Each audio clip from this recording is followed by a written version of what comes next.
Hi, this is Kevin, and this is my Geocache app for mobile app development. Right here is my video playlist on the Geocache app. It's completed. Um, I'll jump straight to the app itself first. So right now, if I click on a certain tab, it will wait to render for the map.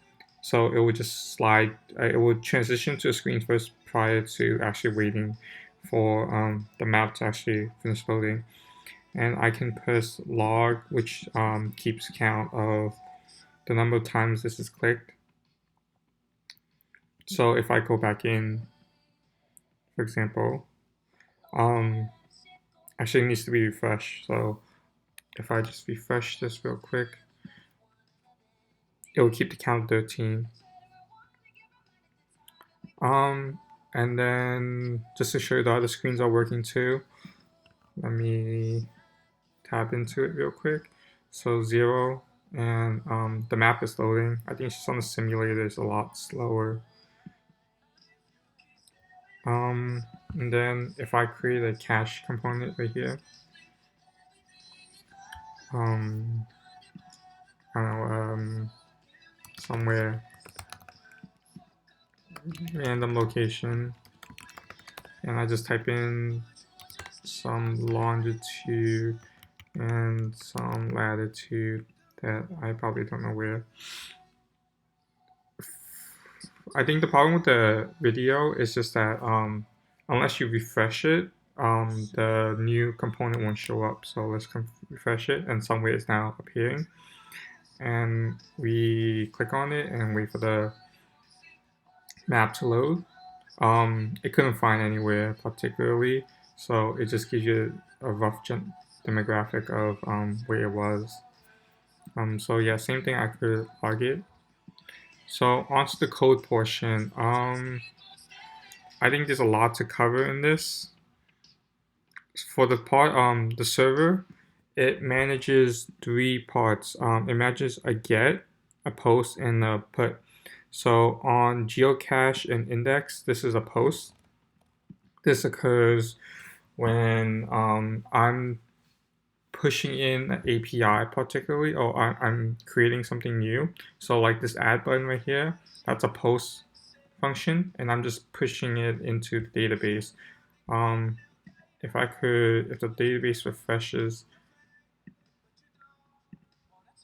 well, when it does refresh, it will have another list of something that we under this, and it will have the given information that we pass through.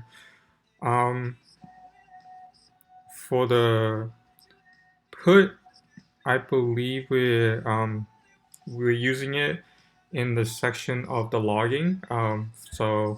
When we click on one of these buttons and we click log, the count goes up, and because of that, it it saves into the database and it only updates it, so it doesn't create a new value for it. And then a get is in the initial state when we first load the app.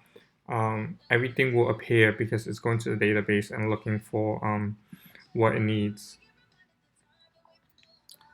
Still not showing. But if we do this table, you can see that the fourth one is actually right here. Yeah. And then in the actual mobile side of this, we go to app, index. This is just the navigation between the initial cache location and the screen itself inside. So the screen, create cache just generates the cache screen particularly. On press location just gives back um, the the coordinates of what you selected. So if you use this use current location button, it will return back your coordinates.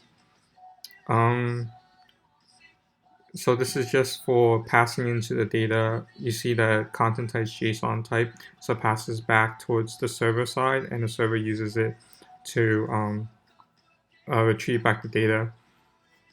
Um, so details, yeah, it's just particularly what's inside the screen right now.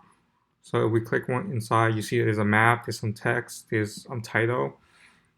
This handles all of the styling and all the formation of it.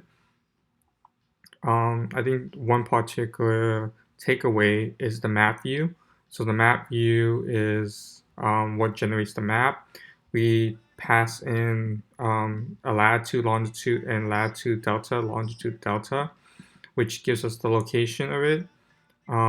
Zoom enable and scroll enable false stops the screen from actually being moved, so it's stuck. Marker drops down this pin onto this location. So you see it dropping down the latitude and longitude onto it. And regardless of whether it's finished loading, we want to reserve a certain amount of space just for the map to load. So we have this trinary function where if it does load, then we pass in this. If it doesn't load, then it's on the view, just so the screen doesn't shift midway. Yeah, so this is my Geocache app. Thank you.